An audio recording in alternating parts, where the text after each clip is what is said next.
حي على الفلاح.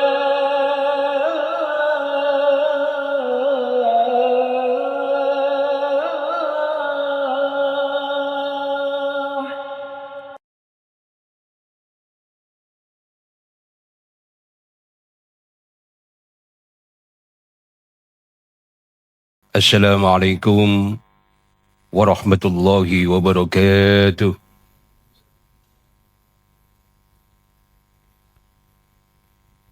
Bismillah, alhamdulillah, assalatu wassalamu ala rasulillah, wa ala alihi wa sahbihi wa mawalah, la khawla wa la quwata illa billah. Allahumma inna nas'aluka al-ikhlas, was-sidqa bil qawli wal amali, bismillah tawakkaltu ala Allah, la khawla wa la quwata illa billahil aliyyil azim. وقد قال تعالى في كتابه الكريم وهو أصدق القائلين أعوذ بالله السميع العليم من الشيطان الرجيم ولقد بعثنا في كل أمة رسولا أن يعبدوا الله واجتنبوا الطاغوت فمنكم من هدى الله ومنكم من حقت عليهم الضلالة فسيروا في الأرض فانظروا كيف كان عاقبة المقدمين. وقال شيخ الإسلام في المجموع الفتاوى العبودية لله هي الحقيقة الحرية. العبودية لله هي الحقيقة الحرية، فمن لم يتعبد له كان عابدا لغيره. Ibnu Taimiyah, Syekhul Islam, di dalam kitabnya Al-Majmu' Fatawa mengatakan bahwa al-ubudiyatu lillah, menjadi hamba Allah, menjadi hamba Allah, menjadi Abdullah, penyembah Allah, hiya hakikatul hurriyah, itu adalah kemerdekaan hakiki. Jadi menjadi hamba Allah, Abdullah, itu adalah kemerdekaan hakiki. Faman lam yata'abbad lahu, barang siapa yang kemudian tidak menghamba kepada Allah, tidak menyembah kepada Allah, tidak menjadikan dirinya sebagai Abdullah, kana abidan li khairihi, maka dia akan menjadi hamba selain Allah. Na'udzubillah min dzalik. Allahumma iftah bainana wa baina qaumina bil haqq wa bil fathi ya fattah iftah qulubana wa anta khairul fatihin. Allahumma rzuqna hubbak wa hubba ma yuhibbuk wa hubba ma yuqarribuna ila hubbik ya wadud ghairi maksud wa hadzal karami wal jud. Pada Bapak Ibu saudara-saudara sekalian, jamaah salat maghrib Masjid Al-Falah, syukur alhamdulillah, marilah kita hadirkan kehadirat Allah Subhanahu wa taala atas segala nikmat dan karunia yang diberikan kepada kita, sehingga kita diberi kemampuan untuk tetap istiqamah menjalankan syariat-syariat, mewarnai kehidupan kita dalam aktivitas keseharian kita, bermasyarakat, berbangsa, dan bernegara, dengan teguh memegang prinsip-prinsip syariah Islam. Para jamaah, karena di dalam kehidupan kita bermasyarakat, berbangsa, dan bernegara, banyak sekali aturan perundang-undangan yang kemudian mengambil dari prinsip-prinsip syariah. Mudah-mudahan ke depan para wakil rakyat kita, para pemimpin kita, menjadikan syariat ini sebagai referensi dalam mengambil keputusan-keputusan dan kebijakan-kebijakan publik. Amin ya rabbal alamin. Para jemaah, hari ini kita akan membahas tema tentang makna kemerdekaan hakiki di dalam perspektif Islam. Ma'asyiral muslimin ikhwatal iman rahimakumullah, marilah Kajian kita pada hari ini kita awali dengan bersama-sama membaca basmalah. Bismillahirrahmanirrahim. Rasulullah Muhammad sallallahu alaihi wasallam bersabda, kullu amrin dhibalin la yubda'u fihi bi bismillah wa huwa aqta'. Barang siapa yang kemudian beraktivitas melakukan pekerjaan apapun yang tidak diawali dengan membaca basmalah, akan terputus berkahnya. Ma'asyiral muslimin rahimakumullah. Nikmat kemerdekaan adalah karunia besar dari Allah Subhanahu wa taala yang kemudian tidak boleh kita pandang dengan sebelah mata. Tidak boleh diremehkan, tidak boleh disia-siakan. Kenapa ma'asyiral muslimin rahimakumullah, di tengah bangsa yang merdeka, ketika kita menjadi bangsa yang merdeka, kita bisa beribadah dengan leluasa, kita bisa beribadah dengan paripurna, kita bisa menjalankan syariat Allah Subhanahu wa taala dengan baik. Karena dengan kemerdekaan itu, ma'asyiral muslimin rahimakumullah, kita dapat menuntut ilmu, meningkatkan kapasitas diri, meningkatkan kualitas keimanan, menguatkan akidah kita, dan itu kita bisa laksanakan dengan tenang.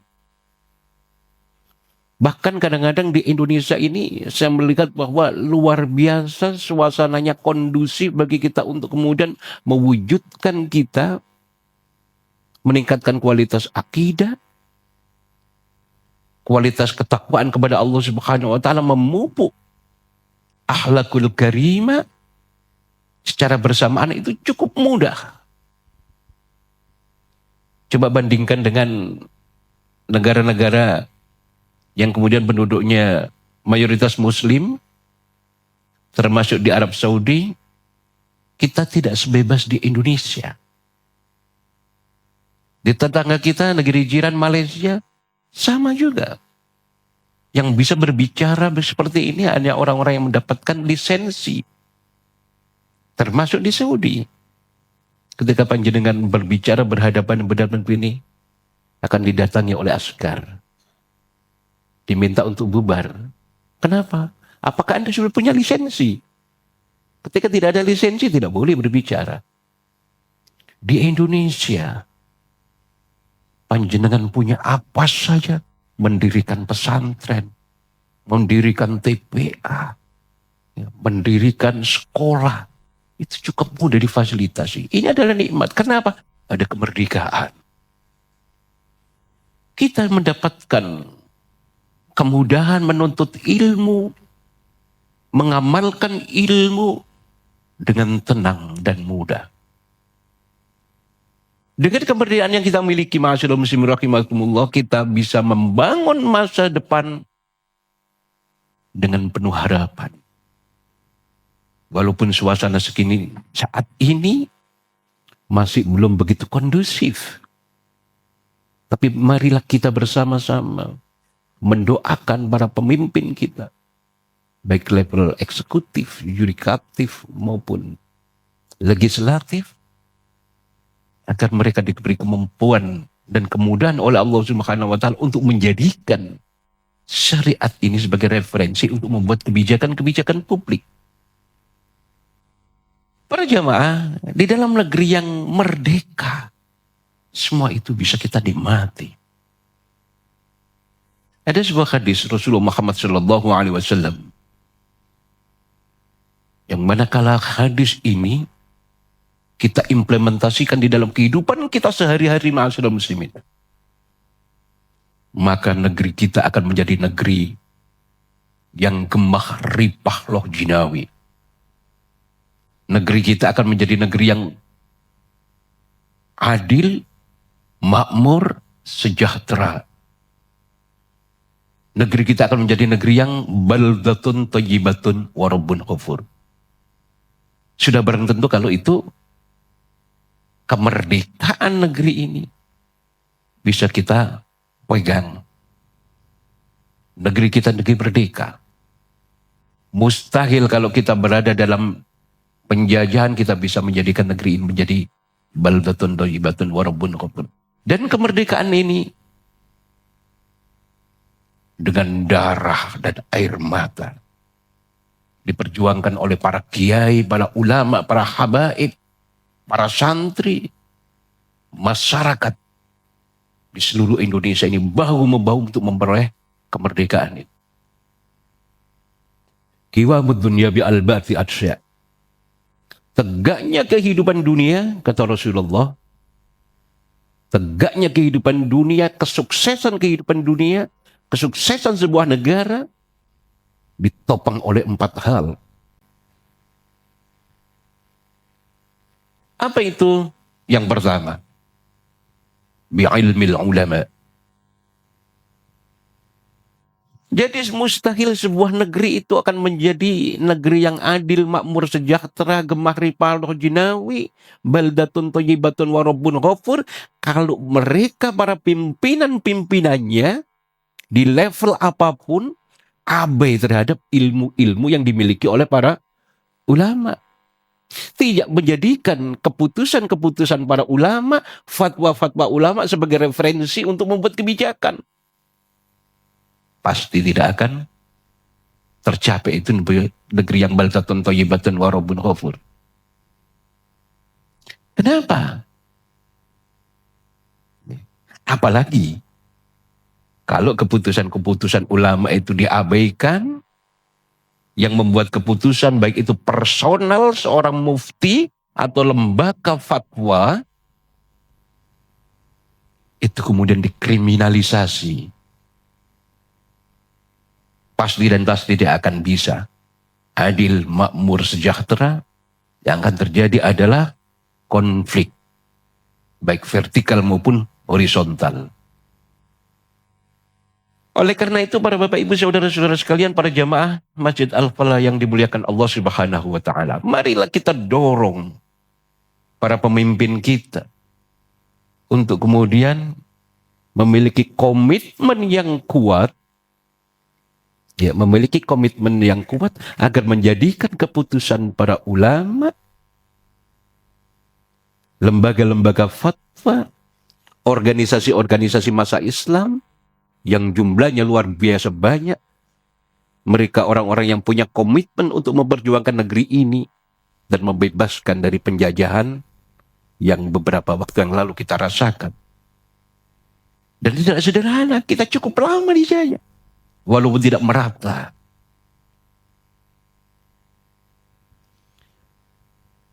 Ma'asyiral muslimin rahimakumullah. Yang pertama, manakala keputusan ulama, ilmu ulama itu tidak dijadikan referensi untuk membangun, untuk kemudian menjadikan referensi bagi pembuatan kebijakan-kebijakan dan keputusan-keputusan yang mengikat bagi masyarakat banyak, sulit untuk mencapai sebuah negeri menjadi baldatun thayyibatun wa rabbun ghafur. Apa ya? Ilmu ulama. Jadi negeri itu akan menjadi adil, makmur, sejahtera manakala ilmu ulama dijadikan panduan, dijadikan referensi, dijadikan guidance untuk membuat kebijakan-kebijakan publik. Hari ini banyak sekali undang-undang, perda yang kemudian terinspirasi ya dari prinsip-prinsip syariah. Ada perbankan syariah, ada reksadana syariah, ada undang-undang tentang zakat, ya, ada undang-undang perkawinan, ya, ada undang-undang jaminan halal. Kalau dulu kita mencari makanan halal luar biasa sulit, tapi hari ini semua produk makanan yang beredar di tengah-tengah masyarakat harus memenuhi prinsip halal karena ada undang-undang JPH, jaminan produk halal sejak 2019. Ini luar biasa. Negeri kita sudah bisa menjadikan prinsip-prinsip syariah ya, sebagai landasan untuk kehidupan berbangsa dan bernegara. Para Bapak Ibu saudara-saudara sekalian, yang kedua, pilar yang kedua adalah sebuah negeri itu akan tegak, adil, makmur, sejahtera. Yang kedua, wa bi'adlil umara. Pilar kedua adalah yang menjadi persyaratan sebuah negeri itu akan makmur, pemimpinnya harus adil. Apa itu adil? Adil itu meletakkan sesuatu pada tempatnya. Kalau kita tidak merdeka, kita tidak akan bisa berbuat adil, tidak bisa menempatkan sesuatu pada tempatnya. Para Bapak Ibu saudara-saudara sekalian, adil itu meletakkan sesuatu pada tempatnya. Misal, songkok itu tempatnya harus di kepala. Tapi atas nama kreativitas misalnya songkok itu dipakai sebagai alas kaki. Ini perilaku yang mengedepankan prinsip keadilan atau justru zalim. Jadi, para jamaah, adil itu lawannya zalim. Orang berlaku adil menempatkan sesuatu pada tempatnya, orang zalim menempatkan sesuatu tidak pada tempatnya dan tidak proporsional.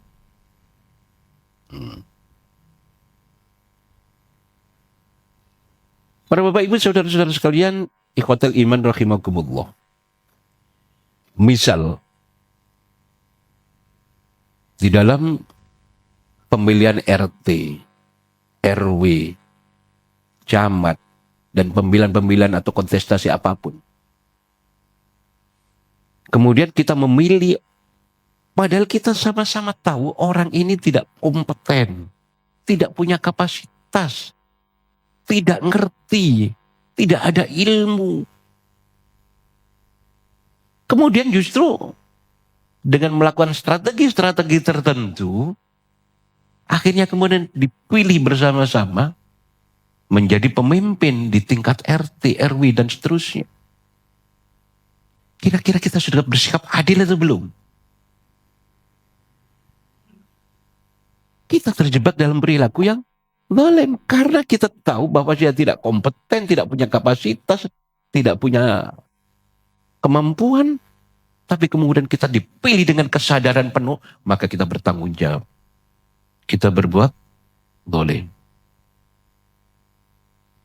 Syekh Muhammad Yusuf Al-Qaradawi di dalam kitabnya yang ditulis beliau menulis sebuah kitab terkait dengan judulnya Fiqhud Daulah, fikih negara.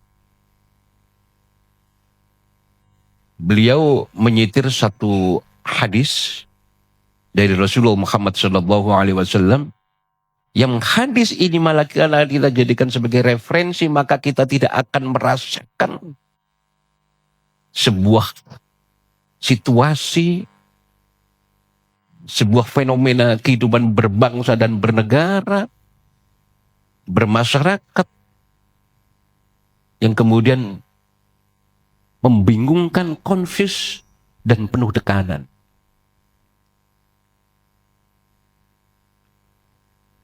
Beliau menyitir sebuah hadis dari Rasulullah Muhammad SAW, "Idza duyi'atil amanat fantadhiris sya'ah." Ketika amanat itu diabaikan, ketika amanat itu dinistakan,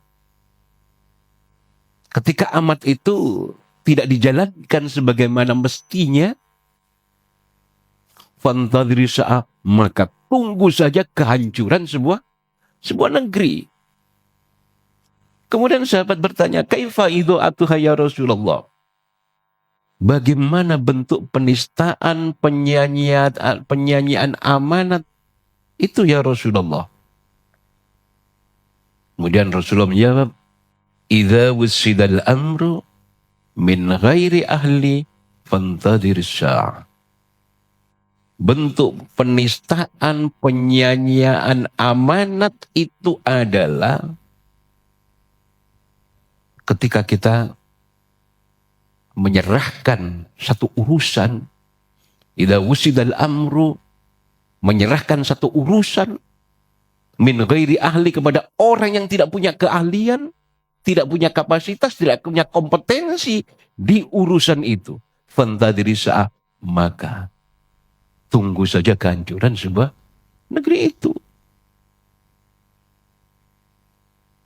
Oleh karena itu, para bapak ibu saudara-saudara sekalian, inilah bentuk penzaliman.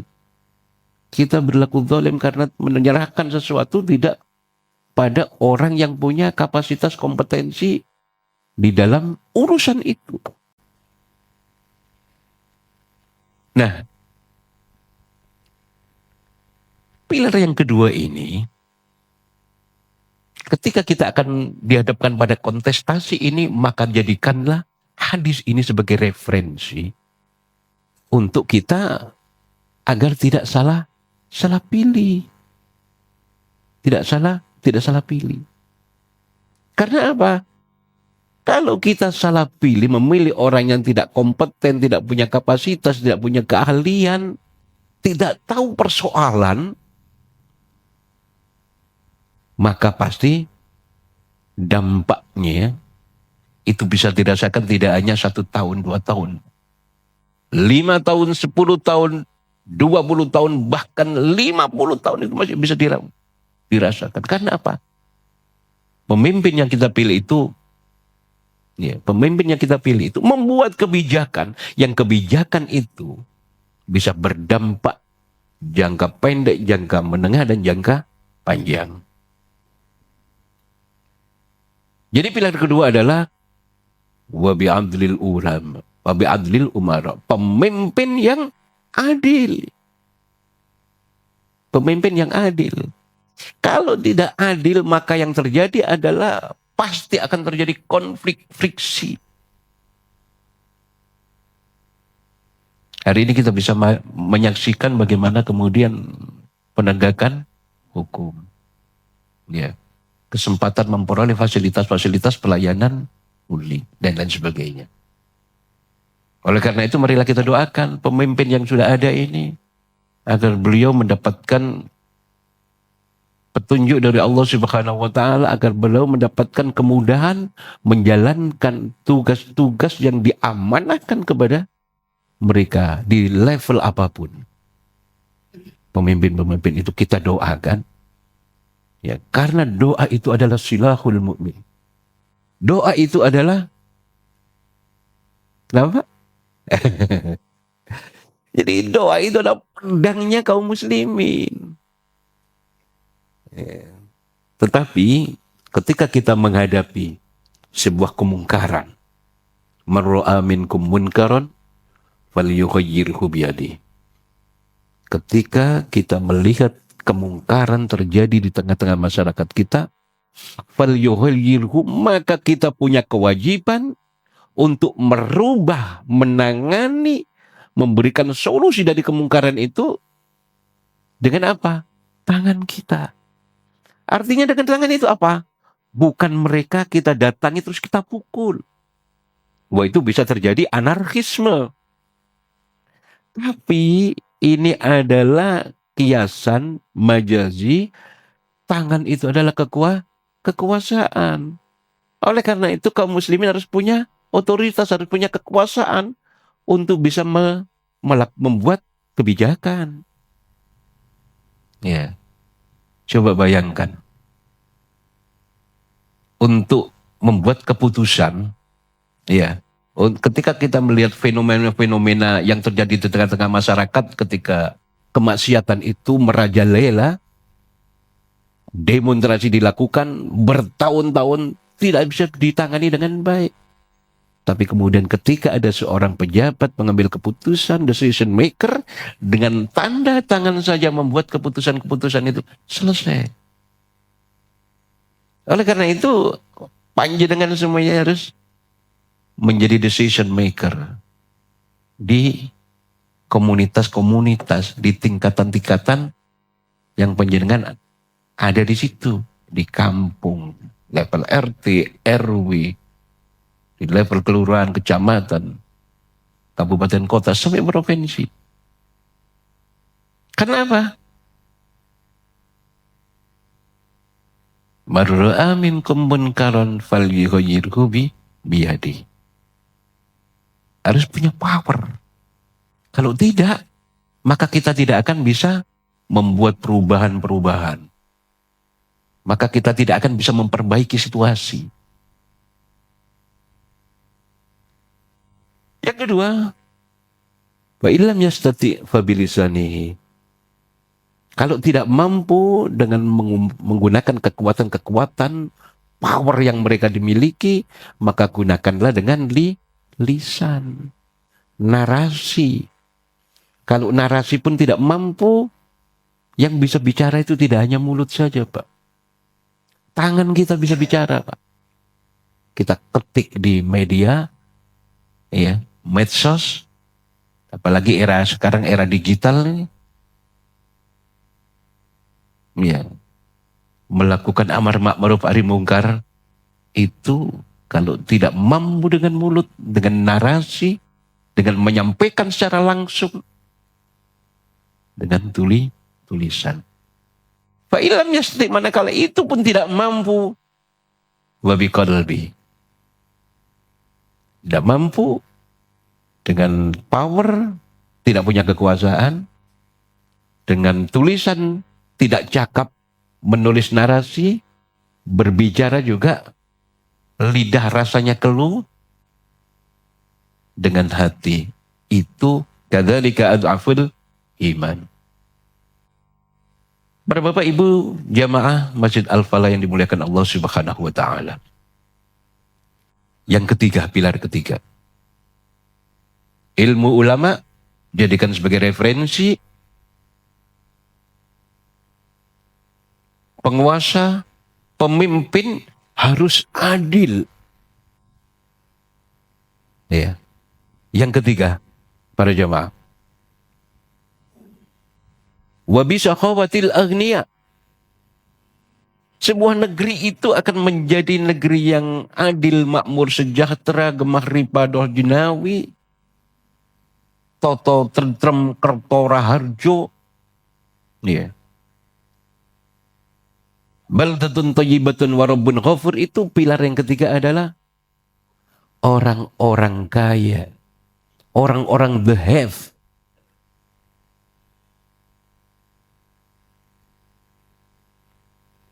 Yang dermawan. Menurut lembaga-lembaga filantropi dunia, para Bapak Ibu Saudara-saudara sekalian, orang Indonesia itu adalah orang yang paling dermawan di dunia. Coba panjenengan lihat pertumbuhan lembaga filantropi. Orang Indonesia ini cepat tergugah, cepat tersentuh, ya. Cepat mengambil keputusan untuk membantu. Bahkan setelah dizolimi pun masih ikhlas membantu. Jadi orang Indonesia ini orang yang dermawan. Pertumbuhan lembaga amil zakat. Apalagi ada undang-undang di mana lembaga amil zakat milik pemerintah itu disebut dengan badan amil zakat di level kabupaten kota, provinsi sampai pusat, Basnas Jatim, Basnas kabupaten kota. Di bawah itu ada UPZ. Itu yang dikelola oleh pemerintah. Sedekah, infak, sedekah, zakat, wakaf, para pegawai negeri sipil, ya ASN, itu biasanya disalurkan lewat situ. Yang non pemerintah itu adalah lembaga ambil zakat, Laznas. Ya. Potensinya luar biasa. Manakala ini dikelola dengan baik, pemerintah hadir untuk kemudian mengelola Yiswaf, zakat, infak, sedekah, wakaf. Ini luar biasa bisa membantu. Membantu apa? Bagaimana kemudian menyelesaikan persoalan-persoalan finansial yang membelit negara ini agar kemudian tidak hobi utang. Utangnya sangat mengejutkan, Pak. Ya. Berapa? Pemerintah saja sekitar 8 sampai 10 ribu triliun. Itu 1 triliun itu 1000 miliar, Pak. 1000 miliar. 1 triliun itu kalau dibelikan dapat berapa, Pak? Ya, Pak. Indonesia juga mereka kaya, Pak. Tetapi kemudian banyak dikorupsi. Timah saja, Pak. Korupsinya 271 triliun. Itu satu orang, Pak. Sampai kuota haji itu korupsi, coba. Wah, ini ugal-ugalan banget. Masya Allah. Ini sepanjang sejarah sampai terjadi masyarakat memberikan kayak semacam ranking liga korupsi, dan itu jumlahnya ratusan triliun. Timah, nikel, kemudian Pertamina, bahan bakar, terus kemudian semuanya sampai korupsi kuota. Padahal orang yang nunggu itu haji antriannya sekarang 35 yang di Jawa kan. Makassar itu 40 tahun, Pak. Coba. Dan di situ orang yang mengumpulkan tukang cuci misalnya, orang yang tambal ban, nampung itu, sudah waktunya berangkat, ternyata kuotanya diambil. Tambahan kuota 20% itu adalah untuk mengganti 3 tahun tidak ada haji supaya kemudian bisa menebus itu antriannya biar tidak menjadi panjang. Tapi itu pun juga di korupsi, kok yo teko gitu. Ibadah itu. Gak habis pikir ya. Betapa kreatifnya orang-orang ini untuk kemudian mengambil hak-hak orang gitu.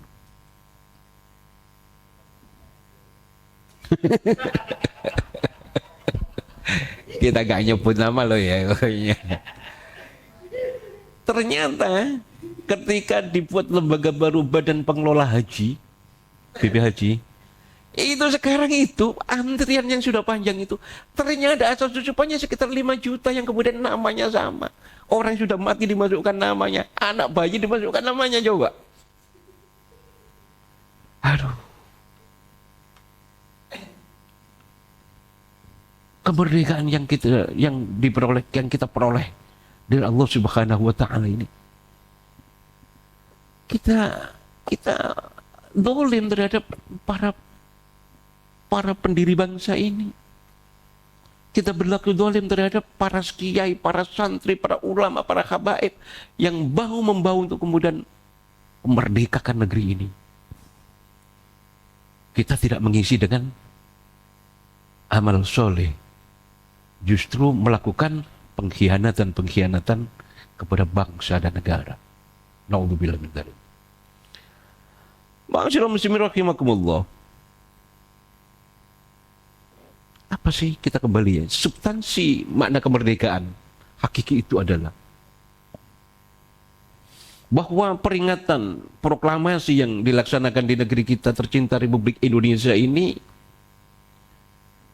sesungguhnya semuanya itu dilakukan dalam rangka mensyukuri nikmat Allah Subhanahu wa taala yang namanya kemerdekaan. Kenapa kita harus bersyukur? Agar Allah menambah nikmatnya kepada kita ketika kita bersyukur. La in syakartum la azidannakum wa la in kafartum inna adzabi lasyadid. Ketika kita mampu pandai bersyukur kepada Allah Subhanahu wa taala atas nikmat yang diberikan kepada kita, maka Allah akan menambah nikmat itu. Coba lihat ini, apa yang kita tidak punya? Buah-buahan, mulai durian yang gundul, ada durian yang berduri, ya ada buah-buahan yang kemudian kecut, ada yang buah-buahan yang manis, ada buah-buahan segala macam itu. Bandingkan dengan Saudi. Saudi itu punya buah apa? Hanya kurma. Hanya kurma. Itu bisa menambah kemakmuran bagi mereka. Tambangnya hanya minyak. Kita punya apa saja? Punya nikel, emas, yang sampai dikorupsi ada 150 kilogram emas itu. 150 kilogram. 1 gram emas harganya berapa? 1.500.000. Coba, kita beli 1.600.000 itu kesulitan. Ada orang yang kemudian menyelewengkan emas 150 kilogram. Orangnya dekat-dekat sini. Orang Surabaya. Coba. Di daerah Margorius itu. Ya Allah. Nikel juga begitu. Pulau-pulau yang begitu indah itu kemudian atas nama keputusan, kemudian negeri yang indah, Raja Ampat, itu kemudian di situ digali nikelnya itu. Dan itu melibatkan kawan-kawan kita juga yang santri, kiai juga. Sulit kan gitu itu. Gimana nih kok ya bisa ikut-ikut ke situ itu gimana? Padahal dia sudah paham. Ruwet tuh ya. Para bapak ibu saudara-saudara sekalian, semuanya itu dilakukan untuk mensyukuri nikmat kemerdekaan itu. Tetapi ada pertanyaan kritis, benarkah kita sudah merdeka? Para bapak ibu saudara-saudara sekalian, kalau memang kemerdekaan itu dimaknai merdeka dari penjajah, orang asing yang kemudian menjajah kita yang jumlahnya tidak tanggung-tanggung sampai 350 tahun. Kita yuk cek 6 menit sabar ya Pak. 350 tahun berapa generasi Pak itu? Ibu kita menikah punya anak kita menikah punya anak lagi. Sampai berapa generasi itu dalam penjajahan? Kalau itu, kita memang sudah merdeka dari penjajahan. Kalau alat ukurnya itu adalah, maka kita memang sudah merdeka. Namun kalau kita membahas ya, dalam perspektif Al-Quran, kemerdekaan hakiki ini, benarkah bangsa ini sudah merdeka? Lalu apa substansi kemerdekaan hakiki ini menurut Al-Quran?